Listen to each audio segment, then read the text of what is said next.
तो गाइस मैं हूं अंकित और आप देख रहे हैं रेसलिंग फैंस नेटवर्क। शुरू करते हैं गाइस अपनी बातों को। सबसे पहले हम लोग मैट रिडल से। तो रिसेंटली में मैट रिडल ने कुछ बहुत स्ट्रॉन्ग क्लेम्स करें, जिनमें से कि एक था कि वो रॉयल रंबल 2022 जीतने वाले थे, लेकिन ब्रॉक लेसनर ने उनकी अपॉर्चुनिटी उनसे छीन ली। एंड उसके बाद इन्होंने कहा था कि वो मनी इन द बैंक 2022 भी जीतने वाले थे, लेकिन देन ये प्लान्स फिर से चेंज हो गए।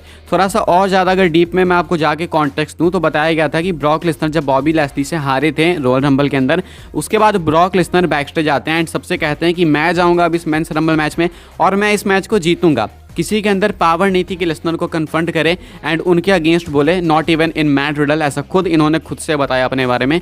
इसके बाद ब्रॉक लेसनर मैच में एंटर करते हैं, मैच जीत जाते हैं। तो इनकी बातों से अगर हम देखें रिडल के अकॉर्डिंग तो मैच एंड में जाके अनस्क्रिप्टेड हो गया था। मनी इन द बैंक के बारे में कहते हैं कि वो मनी इन द बैंक के लिए प्लान थे कि वही विनर होते हैं, लेकिन उसके बाद प्लान्स चेंज कर दिए विंस मैकमैन ने एंड ऑस्टिन थ्योरी को मनी इन द बैंक 2022 का विनर बना दिया। ये कुछ रिडल के क्लेम्स थे।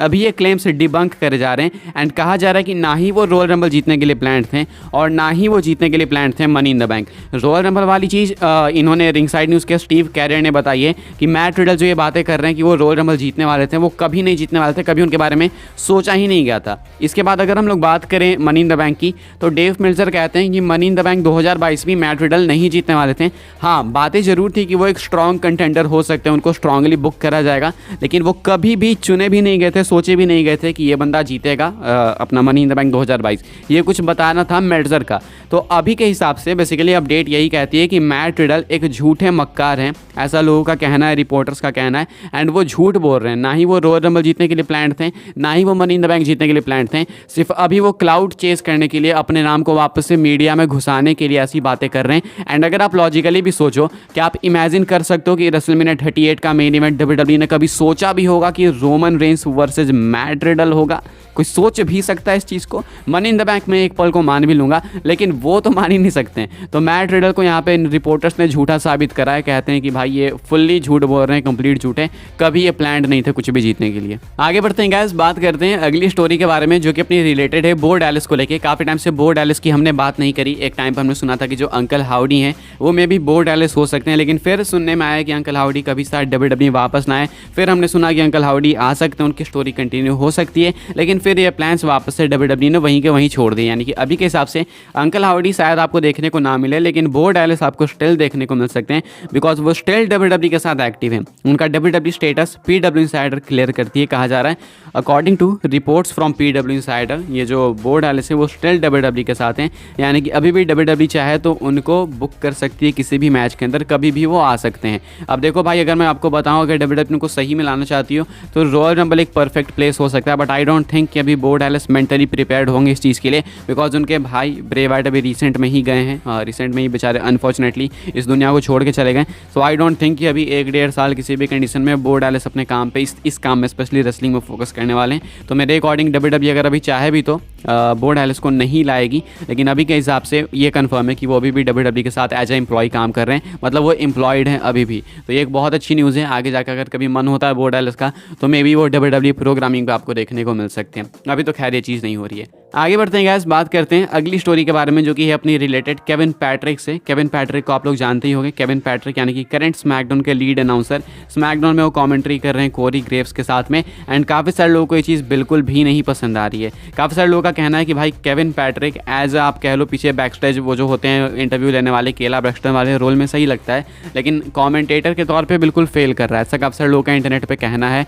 अब मैंने भाई देखो इतना टू बी ऑनेस्ट नोटिस नहीं करा है कमेंट्री पे, अभी मैंने देखा है नहीं उसके बाद से स्मैकडाउन प्रॉपर तरीके से जब से केविन पैट्रिक आए हैं कमेंट्री टेबल पे। मैं देखूंगा तो आपको बता सकता हूँ, लेकिन मेरे अकॉर्डिंग अगर वो कमेंट्री थोड़ी ढीली भी कर रहे हैं तो भी किसी को ऐसे कॉल आउट नहीं करना चाहिए कि इसको कमेंट्री टेबल पे से हटा दो, यहाँ पे डिजर्व नहीं करता, इसे बैक स्टेज डाल दो, क्योंकि इससे कहीं ना कहीं किसी की जॉब अफेक्ट में आ जाती है। जस्ट इमेजिन क्या भाई, तो रियल है, डब्ल्यूडब्ल्यूई ने उनको माइक वर्क के लिए ही कंपनी में लिया है, कंपनी में साइन करा है, लेकिन बाद में अगर डब्ल्यूडब्ल्यूई को पता चलता है कि लोगों को 1 घंटा पसंद नहीं आ रहा है तो वो जॉब पे क्यों रखेंगे? फिर वो रिलीज़ वाला सिस्टम आएगा एंड जब उनको रिलीज़ कर दिया जाएगा जाएगा तो लोग फिर रोएंगे कि भाई भाई रिलीज़ कैसे कर दिया आपने। तो ये चीज़ मुझे काफ़ी गलत लगती है कि कोई अगर इतने इंपॉर्टेंट रोल पे टेलीविज़न पे है तो उसे ऐसे नहीं कॉल आउट करना चाहिए कि भाई तू भाग जा यहाँ से। ये कह सकते हैं कि थोड़ी सी वीक है, बट इस तरीके से कहना कि आप यहाँ पे डिजर्व नहीं करते हो। ऑब्वियसली माइकल कोल वाले पोजीशन पे तो वो नहीं हो सकते, वो रिप्लेस नहीं कर सकते माइकल कोल को, लेकिन धीरे धीरे करके ट्राई करेंगे तो बेस्ट हो जाएंगे। अच्छा, मैं इतनी भूमिका क्यों बांध रहा हूँ मैं आपको बता रहा हूँ। अभी जो अपडेट निकल के सामने आई है कि इनको लेके इंटरनल रिएक्शन क्या है, ये जो फैंस ने इस तरीके से रिएक्ट करा इनके कमेंटेटर के तौर पे, लीड कमेंटेटर बनने के तौर पे, तो ऐसे में फैंस का रिएक्शन देख के डब्ल्यूडब्ल्यू वाले भी थोड़े से नाखुश हैं। डब्ल्यूडब्ल्यू वाले भी काफ़ी डीपली एनालाइज कर रहे हैं इनको कि भाई ये बंदा कैसी कमेंट्री कर रहा है। कहा जा रहा है according to reports from PW Insider, there are individuals within WWE who are closely monitoring Kevin Patrick's performance, especially now that he is the lead play by play commentator for SmackDown without Michael Cole by his side. तो कहा जा रहा है कि जो Kevin Patrick है उस पर कुछ लोग ऐसे मतलब बहुत करीब से मॉनिटर कर रहे हैं कि ये कैसा परफॉर्म कर रहा है। मुझे लगता है ये मेनली तभी हुआ जब फैंस इनको कॉल आउट करना स्टार्ट किए। तो इतना नहीं करना चाहिए कि भाई से हटा दो, वो जॉब कहीं ना कहीं खतरे में आ सकती है। आगे बढ़ते हैं, बात करते हैं अगली स्टोरी के बारे में जो कि अपनी रिलेटेड है साशा बैंक्स को लेके। साशा बैंक्स कब आ सकती हैं, अब नेक्स्ट डेट क्या है, क्योंकि अभी जो रिसेंट में रूमर डेट्स थी कि वो AEW डायनामाइट में पिछले हफ्ते आ सकती है, नहीं आई, इस हफ्ते आ सकती है, इस हफ्ते भी नहीं आई। तो अब कहाँ के लिए रूमर डेट्स है, तो अब सिर्फ 2 डेट्स बाकी हैं बताए जा रहे हैं। एक तो वो डायरेक्ट या तो रॉयल रंबल में आएगी, एक नहीं तो AEW रेवोल्यूशन में। अब कंफर्म कुछ भी नहीं है अभी। देखो भाई आपको पता चली गया होगा, पिछले वीक लोग कह रहे थे कि आ सकती है AEW में, इस वीक कह रहे थे कि आ सकती है, लेकिन नहीं आई ना। तो ऐसे में अभी सिर्फ स्पेकुलेशन है लोगों की, सिर्फ गैसेस हैं। लेकिन मुझे टू बी ऑनेस्ट बिलीव है कि शायद रॉयल रंबल वो प्लेस हो सकता है, लेकिन ये सिर्फ मेरा बिलीव है, ये कोई रिपोर्ट वगैरह नहीं है। मुझे लगता है कि शायद वो रॉयल रंबल में आ सकती हैं। मुझे लगता है अगर इतना डिले हो चुका है तो WWE उनको साइन करके ही बैठी है, क्योंकि टोनी खान के अंदर इतना पेशेंस तो नहीं है, ऐसा मुझे लगता है अभी के हिसाब से। या तो AEW रेवोल्यूशन या तो WWE रॉयल रंबल। बात करते हैं गाइस अपनी आखिरी स्टोरी के बारे में। अब रॉक की अगली अपीयरेंस कब हो सकती है, कहाँ हो सकती है, एंड रॉक ने क्या टीज किया, ये सारी बातें मैं आपको बता देता हूँ। देखो कुछ स्पॉइलर तो नहीं है, ऐसा नहीं कि रॉक कहीं के लिए एडवर्टाइज कर दिए गए, लेकिन मैं आपको बता सकता हूँ कुछ रूमर्स वगैरह के जरिए कि जो रॉक हैं वो रूमर्ड हैं अराउंड WWE में रॉयल रंबल में देखने के लिए चांसेस हैं। रॉयल रंबल नहीं तो उसके बाद एलिमिनेशन चेंबर वो कंफर्म है। रॉयल रंबल में अच्छे खासे चांसेस हैं कि रॉक वहाँ पे प्रेजेंट हो सकते हैं, मैं आपको जब बता रहा हूँ ये चीज़। अच्छा, रॉक ने क्या टीज किया, रॉक वो इंस्टा पोस्ट करते हैं, जो कि सुबह वाली वीडियो मैंने आपको बताया कि वो behind the scenes footage share करते हैं, एंड कैप्शन लिखते हैं, this electrifying nights are so special and unforgettable, the connection with the people, the energy, vibe, authenticity, disruption, love, mana, the chills, ऐसा कुछ कहते हैं रॉक। उसके बाद ना काफ़ी इंपॉर्टेंट बात कहते हैं, यहाँ पे ध्यान से देखना आप लोग। कहते हैं, and now we make history, raise the bar and do things that have never been done before in WWE।